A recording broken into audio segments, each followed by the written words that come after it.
Hello and welcome, everyone. Thanks for joining me this afternoon. At least if you're in the North America, it's 2 p.m., of course. If you're in Europe, then it'll be much later for you. Appreciate everyone being here and giving me your attention. My name is Robert Rodriguez Jr. I'm a professional landscape photographer, printmaker, teacher, educator. In case you were wondering, I'm in the Hudson Valley region of New York. That's about an hour north of New York City. I've been a Canson ambassador since, about 14 years now, 2011 or so. And so on behalf of Canson Infinity, I am really happy to be sharing this presentation with you today titled Mastering the Print Workflow. This also kicks off our webinar series, at least from my end, for 2026. I believe last year I did 4 or 5. Those of you who joined me on those, thanks very much. We're going to be doing the same thing again this year. They'll be spread out over the next year or so, maybe another 4 or 5. And I'll be covering similar topics as last year, but I'm always trying to add more information, more material, easier ways to explain the ideas so that you understand them better. Everything surrounding choosing Canson papers, and of course, using them for your photography so that you can allow them to express what you want to express in your images. And that's what makes Canson papers, I think, so wonderful.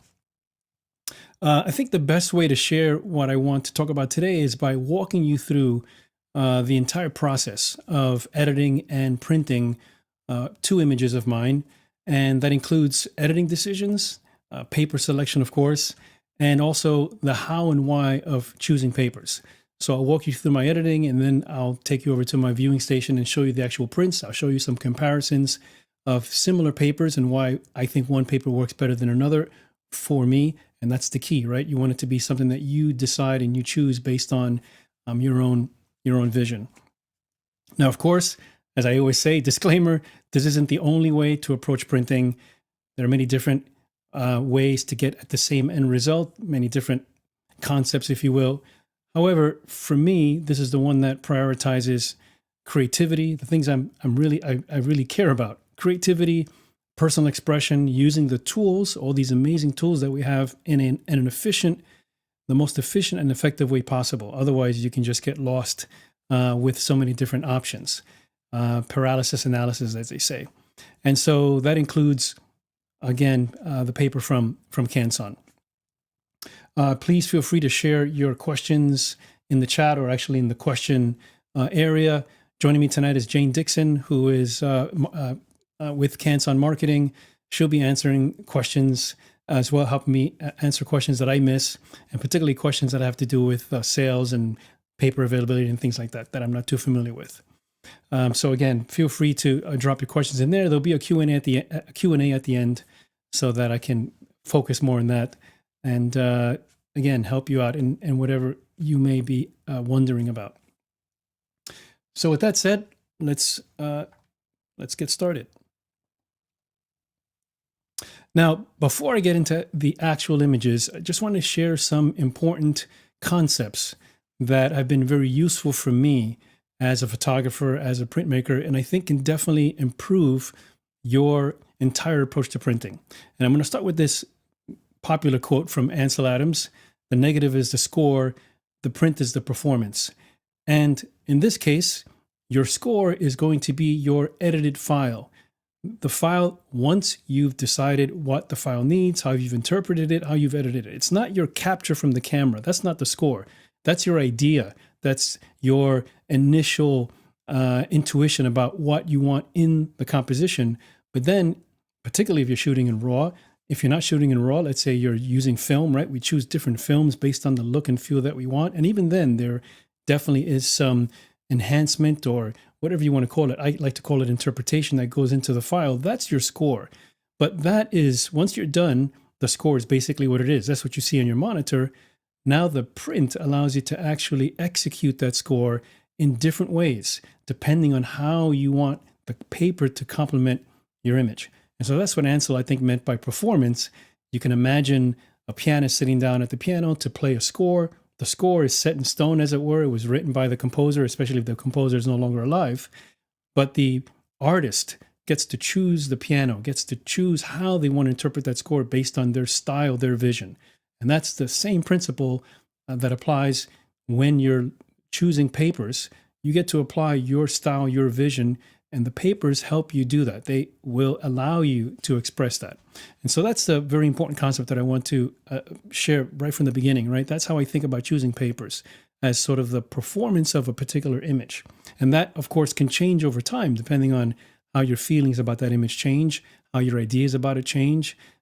We're always changing. We look at things in the future from the past, and we feel like, well, maybe, it doesn't quite, the idea isn't the same as what I had before.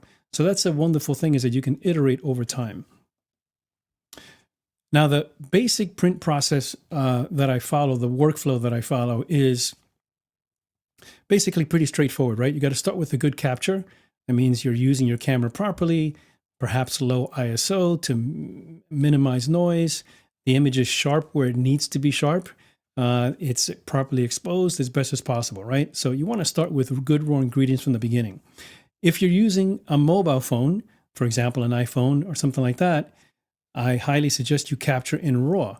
You can make amazing prints from any modern phone, something like the iPhone, right? Native lens is 48 megapixels, plenty of resolution to make beautiful looking prints. I've made tons of them, but you want to capture in RAW because that'll give you a much better file to begin with. You can use the built-in camera app. You go into your settings and switch it to RAW, or you can use something like the Lightroom app or something like Pro Camera. All of these give you many more controls over the capture process, more like a DSLR. Then when it comes to editing, I like to use a two-step process. I like to start with the global adjustments first, meaning I'm taking an overall view of the image, the look and feel that I want the image to have. It sort of gets you into the ballpark, as it were, about how you're going to start to edit the image. And then once I get my global adjustments done, then I start looking within the image, how I can improve an area here or an area there. I caution you to be very careful with getting too lost in local adjustments, because you can lose sight of the forest from the trees, as they say. You get too much into trying to make each part of the image look amazing, but the question is, does it work as a whole? All the pieces have to work together. The composition has to work as a whole. And so if every part of your image is screaming for attention, well, that confuses the viewer. They're not sure where to go. It also doesn't give your image a sense of a story, of a narrative, of what's important. And guess what? If that's what you have on screen, when you make a print, the print even will accentuate that even more. It accentuates the good, but it also tends to bring out what's not quite working. After local adjustments, then of course we have a very important step, because in order to do soft proofing, you have to decide what paper you want to use first. It's the selection of the paper that then allows you to do the soft proofing. Soft proofing is really just a simulation to see how the image is going to look on the paper that you've chosen. But of course, you have to decide what that paper is. So that's what you really have to start thinking about, what paper you think would be best for the image that you are working with. And I'll talk about that later. But as I mentioned earlier, the paper, the personality of the paper needs to, if not match, it needs to complement, or needs to be pointing in the same direction as the vision and the idea that you have for the image. And I'll talk about this a little bit more later. Now, after the soft proofing, after the paper selection, then you go into soft proofing, which is basically, again, just to get an idea of what it's going to look like on the paper. You also get to decide on things like rendering intent, which I'll show you when I go through the workflow. And then, of course, making the print itself, making sure that you have the right color management settings set. You're using the correct profile, the correct media type, your printer is set up properly. I'll show that as well. And then hopefully, if all of these steps have been carried out as best as possible and you haven't made any errors in terms of settings and things like that, then you can really start to see how your vision is being expressed on the paper. And that leads you to a feedback loop, as it were. You print something out, you see if it works or it doesn't work, and then you learn from that. And if you do this enough times, then you really start to get an intuition for printing, really, and for how the image changes when you put it on paper. which leads me to the next second segment here, which is that, as I've said many times in the past, right, the biggest difference between any two papers or any papers from Canson is going to be the amount of Dmax that the paper has. That's the amount of black that the paper can hold. Darkroom papers have a much greater capability to hold black than matte papers. This simple distinction, never mind the textures and the surface finish, but basically between a darkroom paper, things like Baryta, Platine, even RC papers are darkroom papers in the sense that they hold much greater Dmax than a matte paper. A beautiful fine art paper like Arch 88 or BFK Reeves or Rag Photographique, less Dmax. And that is going to send or convey a different message to the viewer. And that's really important, right? The difference between something that's aggressive or punchy or photographic to something that is soft or quiet or painterly suggestive. Those are two different ways of expressing a story, of expressing your idea in an image. Neither one is better than the other. It's really a way for you to take advantage of the papers in a way that works for you. Now, I alluded to this earlier, but I mentioned that in Ansel's quote, right, the negative is the score. The score isn't the initial capture. The initial capture, as I said, is really just what the camera captured. The score becomes what you do with that capture, how you edit it, how you interpret it, what you make more important than something else.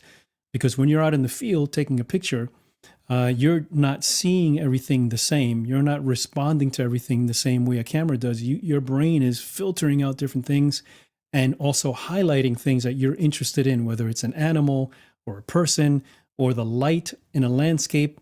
Your brain filters things out and you really bias those things. You give more attention to those things. And then your camera comes along, or you use your camera, and it doesn't have any of those sorts of filtering mechanisms. It captures everything equally. We, in the interpretation stage, in the editing stage, I think need to bring that sense of focus and attention back to the image. That becomes your score. And then when you print, that becomes your performance. So in a sense, the print should be an expression of your initial idea in the field. That's really where the idea comes from. What you experienced when you were taking the picture, whether it's a person, the connection you had with that person, or the subject, whether it's an animal, whether it's an urban scene, whatever emotion you felt, whatever it was that inspired you to press the shutter button, that's really what should be driving every step of this way, all the way to till the print comes out of the printer, and you hold it up and you say, does this reflect and convey what I want to convey to others? Not how close does this match my screen? Again, I'm not saying that what you have on your screen isn't important. Of course it's important. That's your reference. But the idea here is not to match exactly what's on your screen. The idea is the print becoming something more than what I have on the screen, based on the quality of the paper, the texture, those kinds of things? Is it going beyond the screen? And I would say it should, because there's no way that a screen can ever match the experience, the feel of holding a print in your hand, especially when you show it to someone else. There's something dimensional about it, the fact that it's in the real world. It's a medium that is unlike a monitor in every way possible. All right, so let's jump into the first image. Bring up my Lightroom here. I'm going to be using Lightroom Classic. That's the editor that I use. However, hopefully the adjustments that I'm going to show you and the way I talk about them are applicable to whatever software you're using. All right, so when we talk about contrast, highlights, shadows, tonality, things like that, these are all universal.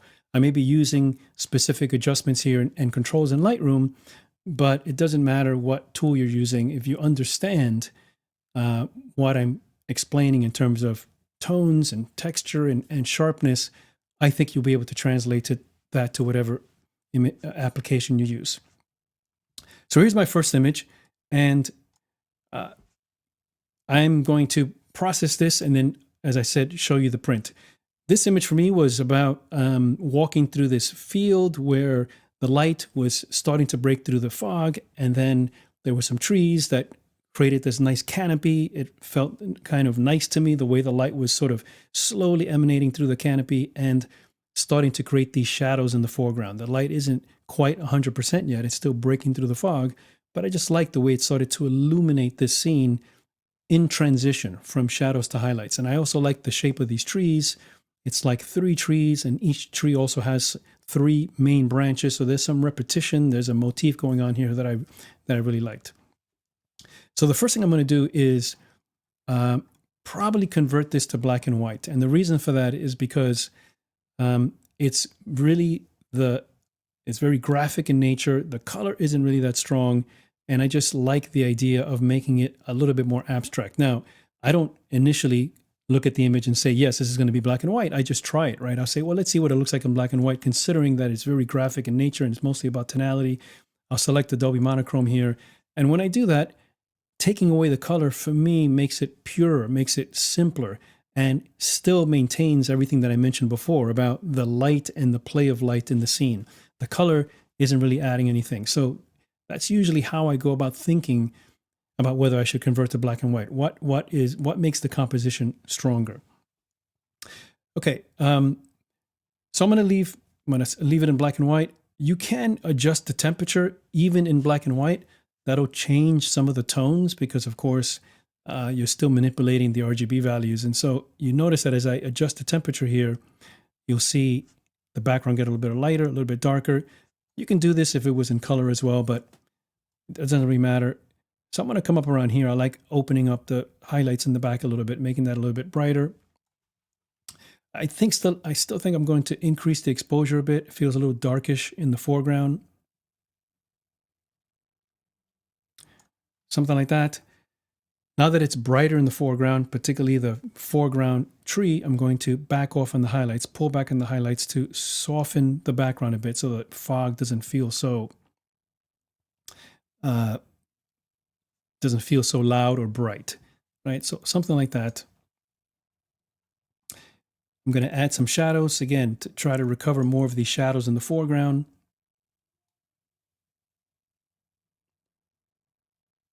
Maybe something like that.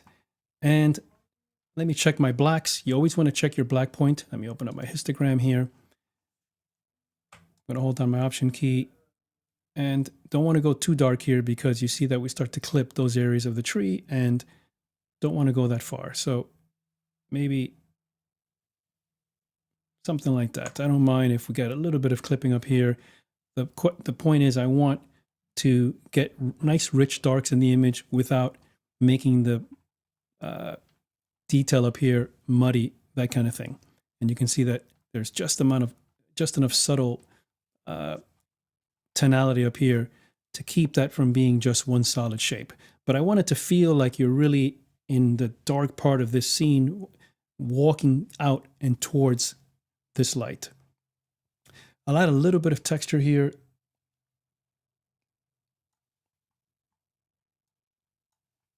And that's primarily for the foreground.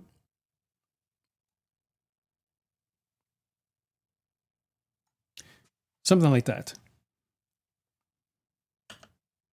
All right, so there's our original color image. And now we've got where we are right now. All right, so I'm pretty happy with where I am with this right now in terms of the overall feel and look of the image. This is the global adjustment phase that I mentioned before. Now I want to adjust a few things in the image. And what I want to do is separate these trees out a little bit more. I want a little bit more separation, a little more variation between the trees.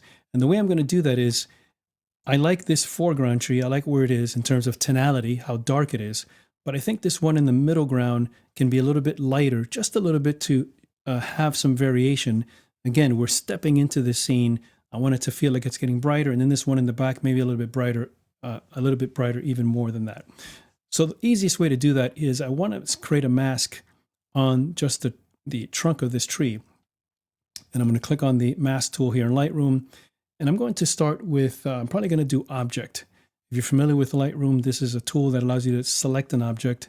And I'm just simply going to cover this part of the tree, something like that.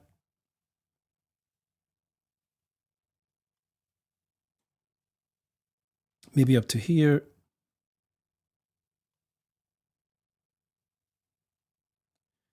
We'll move out this way a little bit, and then also this branch here.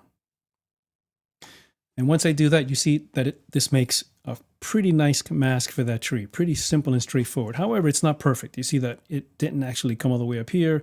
It didn't come over here. And we also need this other branch over here. So I can add to this mask. Just going to click on add. And we can try the object again. So I'm just going to tell it that I want this part over here as well. We're adding to this. There we go. And then I'll click on add again. Do the object again. You can add to any mask in Lightroom. Let's go there and see what that does. That's good enough. I'm happy with that. It doesn't have to be 100% solid. That allows for some variation. I'll click on add one more time, object, and I'll do this little piece of the branch over here, just so that we're consistent. Okay, and now we have our mask. All I have to do to this now is I'm going to apply a little bit of exposure.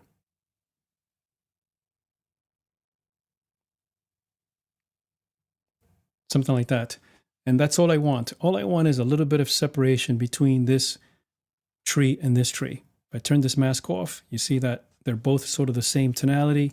When I turn this back on, it lightens that tree a little bit, and it makes it feel now like there's some variation, like the light is changing as we move in. And I'm going to use the same approach, the same idea to for this tree back here. So I'm going to create a new mask, make it again an object.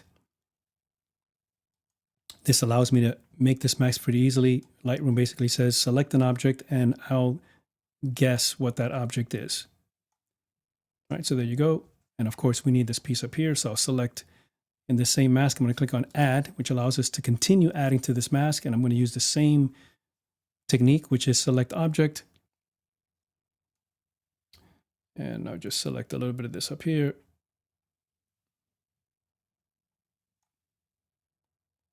All right, and I think that's good enough. Now for this one, if I use exposure, exposure can work, but I feel like there's too much of a difference now between the root or the trunk of the tree and the branches. You can see that there's a distinction there. There's too much of a variation here. The branches here in the trunk don't look the same. So instead of using exposure, I just want to lighten that up a little bit. I'll use shadows instead. And if I open up the shadows, then that does lighten up that tree, but you don't have the same that same sense that we are editing one part of a tree. I want it to look organic and natural. All right, and that's it, right? So if I turn my masks off, that's without those masks. Turn it on, that opens them up. When we make a print, this will look much more obvious on print. You'll see that variation of tone between the trees. And of course, the viewer is going to be looking into the scene all the way to the background. Whenever you can keep tones changing and moving in a direction, that allows for a much stronger composition. Now, the last thing I would like to do is, I think, I want to darken the shadows in the foreground because there's some beautiful shadows here sort of dancing along this lawn or grass area there. I want to make them a little stronger because by making those shadows stronger, it'll accentuate, it'll bring out the sense of light in the image. So how do we make a mask for these shadows here, particularly with their shapes and so forth being so complicated and such? Well, I think one way you can think about it is we can use the luminosity range mask in Lightroom. Luminosity range mask is a mask that allows you to select for luminosity. So if the one that we used over here was selecting for objects, basically highlight an object and Lightroom guesses what the object is, the luminosity mask will select for luminosity, for a tone. That's how that works. So I'm going to come over here to create new mask. I'm going to select luminance range, and then Lightroom wants you to target or sample the luminosity range that you want to target. So let's say down here in the foreground somewhere, I'm going to click and drag out like a little rectangle, and I'm saying this is kind of the luminosity that I want. Now you notice that as soon as we do that, of course, it selects the darkest parts or the parts of the image that are in that tonal range throughout the entire image, of course, because I just said pick these darks. And you can see that it picked lots and lots of things, but it did get what we want in the foreground. So what we need to do is we need to keep it in the foreground, but remove it from everywhere else. Okay, and if you haven't seen these techniques in Lightroom, hopefully you're learning something here and you're seeing how you can be really precise with Lightroom in ways that a lot of people don't realize. Easiest way to do that is we want to keep this mask only in the foreground. And so I'm going to use a really powerful technique in the masks called intersect. And intersect means wherever any two masks overlap, that's where the mask is actually going to be. So here's my mask number 3. You see that we have add and subtract, so we can add to the mask, subtract from the mask. If I hold down the Option key, however, now we get the intersect. If I click on intersect, I'm going to select a brush. And now wherever I brush with this mask, that's where it's going to keep the mask. Okay, so I'm going to brush this in only, and notice that it's only selecting our darks in this foreground.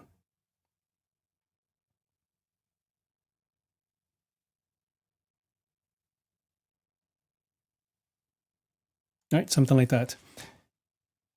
And now, again, I'm going to use exposure, and we can darken those foreground shadows. And that gives the foundation of the image, shadows. You see how that creates a nicer sense of light and just gives the image more depth, if you will. All right, so I'm pretty happy with that right there. I think we've come a long way. There's the original, and here is the after. All right, so now let's go to the next step, which is making a print. As I mentioned before, the next step is going to be, actually, let me do one more thing. I did forget one thing, which is really important for printing. I'm going to come down to sharpening. Forgot about that one. And I'm going to use the sharpening here in Lightroom. You want to zoom in at 100% for this. And I'm going to increase the sharpening a little bit, something like that. I think I'm happy with that. We'll keep the radius low. Radius is for the amount of fine detail that you have in the image. Very fine edges. A lower radius means you'll sharpen more of those edges. And then one of the most important adjustments in Lightroom, which is the masking slider here. The masking slider basically allows you to protect certain images, certain parts of the image, from sharpening. How does this work? If I hold down the Option key and I click and drag the masking adjustment, you'll see that all the areas in black are being protected from the sharpening. Only the areas in white are getting sharpening. And this also is very, very important for making prints, because this means that you have a very nice selective sharpening applied to the image, what I like to call aesthetic sharpening. This portion of the image back here, everything in the fog will not get any sharpening applied to it. Only the areas that are in the foreground that have texture will get sharpening. And guess what? That gives your image and your print much more depth and dimension, because you're not sharpening everything equally. You're applying the sharpening only where it's actually needed. And that is going to, again, give your image a better sense of depth, make it more organic, etc. Okay, so now we can get to the soft proofing. I'm going to press S. That goes into soft proof. I'm going to press Y, and that gives us or shows us a compare view. This is the unsoft proofed image, and this is the soft proofed image. Now, yes, it is true that we're printing this in black and white, and so soft proofing, generally speaking, is for color, to see how the colors are going to map from the original to the destination. However, I still think it's useful to try for black and white images, because sometimes you do see changes in the tonality of the image, because once again, all raw files start out as color and still have the color information. Paper choice. I think for me, for this image, I'm going to use a matte paper. And the reason for that is because I think a matte paper would be best, because this image isn't about depth in the shadows. It's not about showing you shadow detail. It's about shapes, broad shapes with different tonalities moving you into the scene. You're not going to be exploring this tree in the foreground here, trying to figure out what the bark looks like. It's a much softer image. It's quiet. You can imagine walking through this scene and just the light streaming in through the fog. It's quiet. It's soft. It's almost suggestive. And that's the kind of feel that I want for this image. I want it to feel very light, not heavy. And that's what I think a matte paper will give me that a non-matte paper won't. And I will show you on both versions so you see what I'm talking about. As far as paper type or paper, not paper type, but the actual paper, I'm going to use, I want a paper that doesn't have any texture. And the reason for that is because we have areas of the image that have no texture at all. For example, this fog back here is smooth and almost ephemeral. You want that to fade into the smoothness of the paper. I don't think that I would want to put texture back here, because that's going to be something that is a distraction. We've got fog. You put texture into fog, it doesn't quite feel like the fog that you could put your hand through. And so I want a smooth paper. I'm going to go with Arch 88, which is Canson's smoothest paper. And it's also an Arch paper, which means I'm going to get the best of Canson's papers. So over here, I'm going to change my profile, and I'm going to select Arch 88, which is right up here. And then you can, essentially, you can toggle between the two rendering intents, perceptual and relative. And as you can see, when I do this, you'll see that the image is a little bit lighter when I'm on perceptual. When I go to relative, it gets a little bit darker. Okay, and I think I prefer the one that's a little bit brighter. So that's going to be, I'm going to use perceptual. I'm going to keep perceptual for this image. So that's what I'm going to use when I go into the print module. Okay, so that's essentially how you're doing the soft proofing in Lightroom, choosing between the rendering intents. It usually has a much bigger effect when you're doing a color image. I'm going to come over into the print module. I'm going to click on Page Setup, and I'm going to select my Canon Pro 1100 Landscape. Then I'm going to go into Print Settings. By the way, I am using a Canon Pro 1100. If you've got a different Canon or an Epson printer, it's very, very similar. Similar concept. You're just using your Epson printer, and it may have slightly different options in the menus, but the idea is going to be exactly the same. I need to come down to Printer Options, Quality and Media, and this is the most important thing in the print module or in any application when you're printing. You want to select the media type. This tells Lightroom the kind of paper that you're using so that it sends the right amount of ink and the right amount of density of the ink. And over here, media type, if you're on a Canon printer, you can actually load in Canson's papers, depending on what printer you're using. On the Pro 1100, you can load in their papers using what are called AM1X files. And so I can select here Arch 88, which is right there. And then paper source is going to be paper source manual feed, because most printers, you have to use the manual feed for a matte paper. And then print quality is going to be highest. That's essentially the quality that the printer is going to deliver. I almost always want the highest quality, right? I want the best that the printer can give me. And then I'll click on OK. I'll click on Save. And now I have my printer driver set up properly. Of course, you can set up your margins here any way you like. That's pretty straightforward. I'm happy with the way it looks now, but this is just a question of laying it out the way you would like. I usually like to leave about 1 inch to 1.5 inches all around on the paper. It sets the print off from the paper. It gives you a place to hold it, and also gives you space to sign at the bottom. Instead of going right to the edge to maximize paper, then you're left with very few options in terms of signing and matting and things like that. And then down at the bottom here in the bottom right, I'm going to select my printer resolution.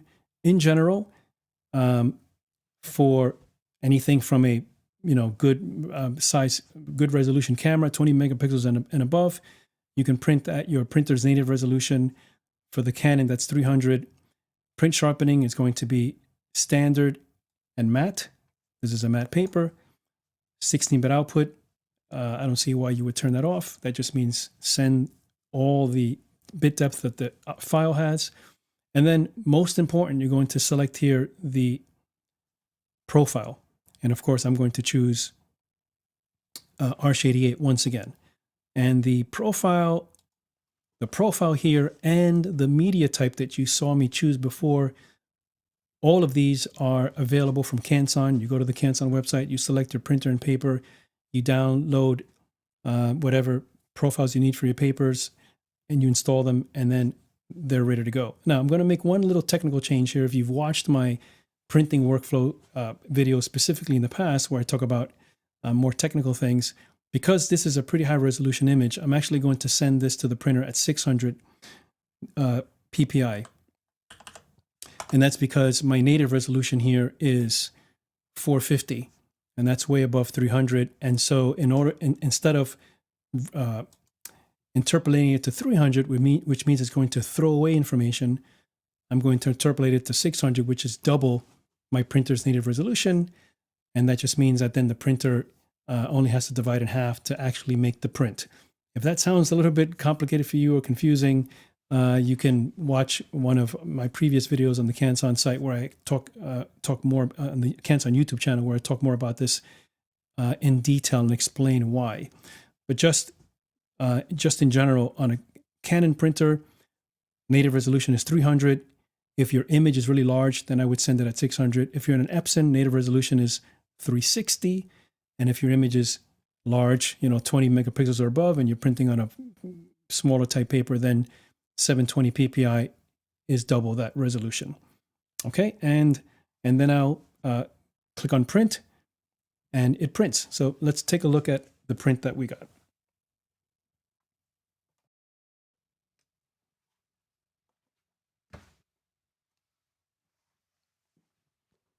Okay.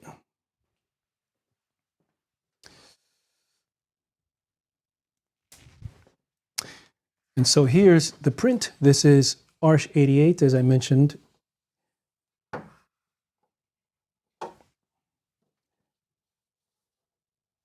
And get this guy, there we go. And Arch88, again, wonderful paper with a really beautiful, smooth finish, right? So no texture whatsoever. It allows this part of the image to really blend in and fade into the distance without any texture in the foreground. Also, we talked about how I changed the tonality of this tree here and the distant tree here just to create more separation, right, between these three trees. You definitely see a sense of movement into the image, each tree getting a little bit lighter in tone, and that just allows this tree to come forward more. I'm separating or spreading the trees apart, creating more depth in the image.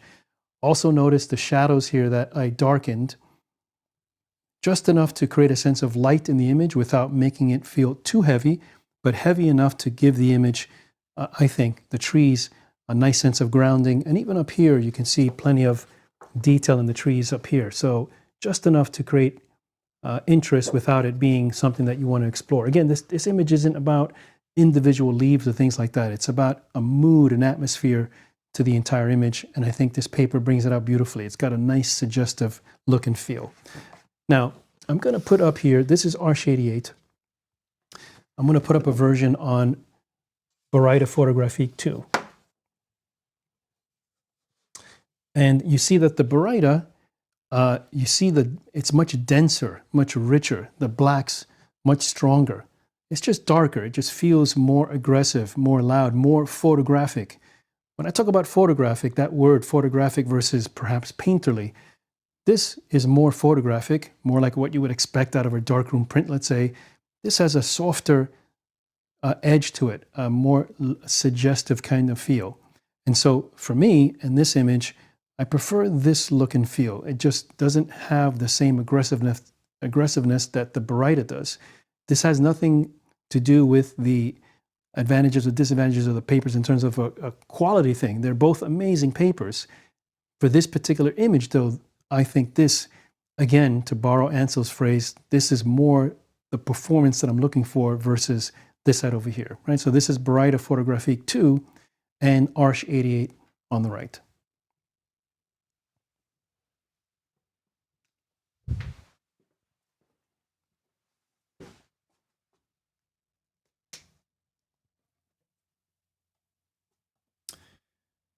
Okay, so I think we have time to do one more. I'm going to go through this one a little bit faster, actually. So this is another image here, and let's see. I don't know if I will go through the entire editing of the image because it maybe take too long, but I'll just show you. So here's another image. This is the start. All right, that's my original image. This is the original capture. This is straight raw, no editing, no nothing. And you can see it's fairly flat. The colors aren't really there. It looks very dull. And yet I vividly recall there being much more color, much more interesting in the picture. The clouds are much more interesting, all of that. And so here is my finished edit on the image. There's the original and there's the finished. And this really just involves a lot of the same principles that I used in the last image, right? Making sure that our global adjustments are set properly. All right. In fact, I'm going to come up here, turn off the masks. That's without my local masks. That's with them. So you see there's the global adjustments in general, just to get more ambience out of the image, bring out more of the shadows in the foreground, bring out more of the texture and so forth in the sky. And then my masks do the heavy work of, for example, making the sky more interesting, adjusting the foreground to make it a little bit darker. I'm even adding a radio filter here, there in the forest area to make that area a little bit warmer. And that warmth is to sort of reflect the warmth that's sort of coming out of the sky. Okay? All of this is really important in terms of taking that initial capture and then, again, creating what your vision of the image should be, what I want the viewer to focus on. This is not about like creating something that wasn't there. Everything was there from my experience because I know what I saw and what I felt. I know what it was like to be in this particular situation. The fog sort of moving through the scene, really quiet, just you could hear a pin drop, that kind of thing, and yet the light was doing its thing in the landscape. Of course, I also don't want to forget from a printing standpoint, the detail sharpening here. Once again, I'm sharpening pretty strongly to bring out as much of this detail as I can here in the foreground. But critical here is I'm using the masking, because the masking allows me to separate or to mask off areas that I don't want to have any sharpening on. So for example, all this stuff back here, this fog, should get no sharpening. You may not notice that much on screen, but when you make a print, that really comes out in terms of allowing the foreground here to move forward away from the background, because it's got a little more sharpening, the background a little bit less, and our eyes detect areas that have more sharpening versus less sharpening. We see areas that are sharper, more detailed, as being closer to us, as you're creating space and depth in a two-dimensional scene. And so that's sharpening is really important. I see too many students sort of ignore sharpening, or they ignore this masking adjustment. Really, really powerful tool that allows you to create what I like to call, as I said, aesthetic sharpening. Now I'm going to press S, and then I'm going to press Y to go into the soft-proof mode. And this time, what paper do I want to print this on? Well, once again, you can see that this image has just this wonderful sort of painterly, soft look to it, which is exactly what I'm going for. Lots of fog, lots of softness. It's not about impressing anyone with how much contrast I have. It's about sharing sort of this feel and mood in the image. So I'm going to go with a matte paper again, but this time I'm going to try something with a little bit of, let's say, more personality. That would be something like RBFK Reeves with this wonderful, just subtle texture. So I'm going to click here and select RBFK Reeves, and I'm going to select the pure white version, because that's the one that I have, and also pure white would just give me a tiny bit more contrast. And you'll see here, as I switch between perceptual and relative, there's a slight little difference there. And in this case, I actually think I prefer the relative. So perceptual actually brightens it a little bit more than what I'd want. I think the colors get slightly warmer when I click on relative. I think it matches a little bit better, and the colors don't get that little subtle color shift to make them warmer. Again, this is just allowing you to choose how Lightroom is going to compress the colors from the original image into the gamut that the paper can support, because the paper can only hold or preserve so many colors, a lot less than what your camera actually has. And so this compression that goes on, and the rendering intent allows you to choose how those colors are going to get compressed. So I'm going to go with relative for this image, again on Arch BFK Reeves Pure White. Now I see some folks asking in the chat about the Canon Professional Print and Plugin, Canon Professional. I forget actually what it's called now, but that's what I'm going to use right now. Sometimes I print through Lightroom, but if you like using the Canon plugin, that's fine as well. So let me walk you through doing that. I'm going to come up here to the File menu, and I will select Plugin Extras, and it's called Professional Print and Layout. There it goes. I had a blanked out there for a moment. And this plugin will bypass the Lightroom print module. I still prefer to use the print module because I think there are many more options in terms of saving templates and presets and things like that. However, the one advantage that the Canon plugin has is that it lays out all the adjustments here for you in one area. You don't have to go into separate print driver settings and separate page setup. Everything is set up for you right here in one window, which in a way makes things easier. So if I go through the layout here at the top, I'm going to select my printer, single image. Here we have to select, again, I'm going to go into my custom settings here for the media type. So here we set the media type just like we did in Lightroom, except as I said, it's all in one window here, one interface. I'm going to select BFK Reeves Pure White 310. Paper size, 11 by 17. Paper source, once again, manual feed tray, because matte papers have to go through the manual feed, regardless of whether you're using Canon or Epson. Print quality, as before, I'm going to select highest. These are the same things we saw in Lightroom, but again, they're just in one interface here. And then you can adjust your print size here by dragging out these margins.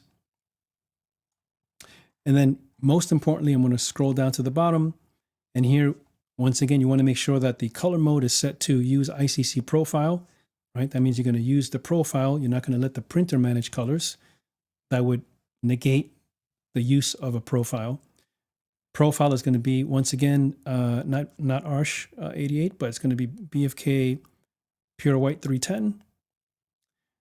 Use black point compensation. You want that checked. That means that the software is going to adjust the black point from the original image to the black point that the paper can produce.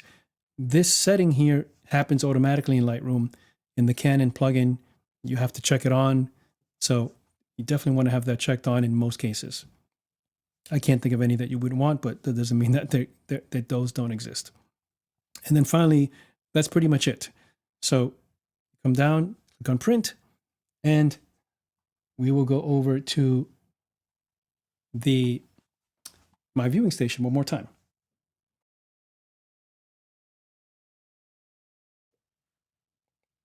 Okay.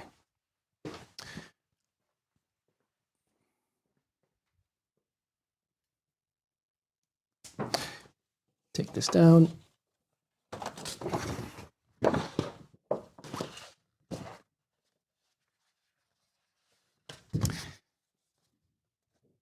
And here's the print on BFK Reeves. So this is, as I mentioned before, BFK Reeves Pure White. I think this paper does a really beautiful job of everything I mentioned before. The fact that it's got this wonderful painterly suggestive look, soft details remain soft in terms of the fog and things like that. The sky just sort of blends in, and yet it's got this wonderful texture on the surface. Even though the texture is in the sky, but my sky is full of clouds and so forth, and so there's still texture there. So I'm not trying to preserve texture as much as I was in the last image, but it does add a dimensionality to the image, particularly in this area over here. And even though it's soft and painterly, the areas that do have detail, like For example, this tree here, which you can see how sharp the branches are in that tree, maybe this one over here. So there's no lack of sharpness in the paper itself. It just allows me, again, to express this very, this interpretation, this performance, the look and feel that I want for the image. Now, I made a couple of comparisons here. So this is BFK. Here's the same image on Rag Photographique. Same look and feel, except that Rag Photographique doesn't have any texture to it. So very, very smooth. And yes, it does capture the same look and feel for sure. Still has that same painterly, soft, suggestive look. However, two things that for me, I like the BFK Reeves more. And that's that, again, this wonderful texture in the BFK Reeves that I think adds a little bit more dimensionality to the scene versus over here, smooth. And that's fine if you can take advantage of some texture where you think the texture can work in your image. Then again, that just adds this extra dimension. The other thing also is that this is the BFK Reeves Pure White, which means that the way the paper is made makes it a little bit whiter. It doesn't mean the Canson is using OBAs. No papers have OBAs in the fine art category. This is just from the way the paper is made. So you're still getting a paper that has no OBAs, complete permanence and longevity, but it's a little bit whiter. And because it's a little bit whiter, you get just a little bit more contrast, which I like for this kind of image where it's already soft and painterly. Now, one more comparison I'll show you, which is Platine Fiber Rag.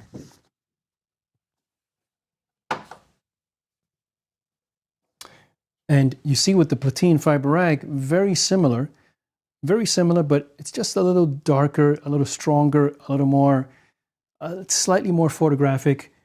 This one, you can see the difference less than, let's say, in the black and white. But once again, the BFK has that beautiful texture that the Platine doesn't. And also the Platine has this shine on the surface, which is just the way the paper is. Nothing negative about that. But again, for this image where I really want a particular look and feel, I just prefer the matte finish. No glare, no reflection. For this kind of image and for the mood and feel that I want, for me, the BFK works better here. Again, I have plenty of images on Platine.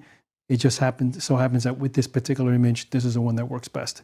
So that's how I go about choosing and deciding, right? What paper best complements sort of the look and feel that I want for the image. And I think the most important thing that I can tell you is that once you decide on a paper and you print an image and you share it with your friends or your family, or you put it up on the wall, or you frame it, put it in a gallery, no one is comparing your print to what it looks like on the monitor. No one is comparing it to another kind of paper. They're just looking at it for what it is. And so they're going to accept it as it is. You want that performance, as it were, to be the best possible performance you can make, because that's all they're going to go on while you actually show them, not some A and B comparison. We only do that as photographers because, it's what we like to do. And you need to do that in order to decide what works best.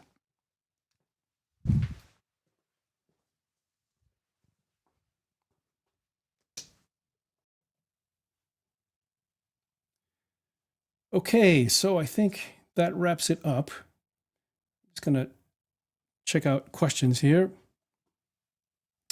I want to just mention that best way to experiment with Canson papers is to get a discovery pack. Discovery packs have various papers in them, and you can experiment. That's the best way. Get a discovery pack or two. Use an image that you're comfortable with, that you're familiar with. Print it like I just did. Compare back and forth. See which one gives you a better sense of what you're looking for, or just learn what the papers do. Give it a day. In other words, turn your computer off, come back the next day, and just look at the prints and compare one print to the other. Don't think about what you have on screen. Let the print live and breathe on its own terms, and that'll begin to give you some confidence about choosing papers. Just looking at questions here. One question, you didn't print your black and white image of the trees using the Canon dedicated black and white print mode. I did not. I almost never use the black and white print mode because the profiles, if you've got a good profile, which Canson papers do, will give you the same result. There's no reason why they shouldn't give you the same result. And if I decide to do something like add some toning or add some other thing that isn't pure black and white, I can see that, whereas the black and white mode, you don't have any ability to add any toning in the image. It's going to print it out in black and white anyway. So I usually prefer to print with the profile even when it's a black and white image. And it does give the same result, for at least from my testing.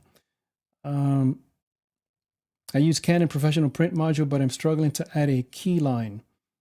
I'm not sure what exactly that means. BFK Reeves is also lovely. Yes, so it is great for painterly photos. That's right. And you don't lose detail. Thank you very much for noticing that. Could you just suggest what monitor calibration settings to use to ensure better screen to print profiling results? So I would say there are two key settings when you calibrate your monitor. The first, of course, is calibrating for color and for dynamic range and those kinds of things. And the calibrator is going to do that for you. I would use things like D65 as a white point and 2.2 for gamma. These are standard for monitors these days. But the other very important setting is the luminosity setting of your monitor, how bright your monitor is. And most people have their monitor set too bright, sort of the way they come from the factory. That leads to eye fatigue. It leads to being conservative with adjustments. You don't really see the highlights that well or the separation in the highlights that well because your monitor is so bright. A good calibration software like X-Rite or Data Color will tell you, or it will suggest, best luminosity settings. I used 120 candles per something. I forget the exact terminology, but that really dims your monitor down. It feels a little weird at first, but then you get totally used to it.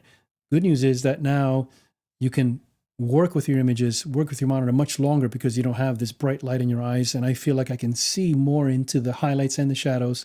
Again, my eyes become more sensitive to the monitor. Data Cutter Spider, yes, that's right. 120, exactly right. Thank you, Michael, for suggesting that. Another question: I have attempted to add my Canson papers using the AIM-1X file to my Pro 200, but I have followed the instructions.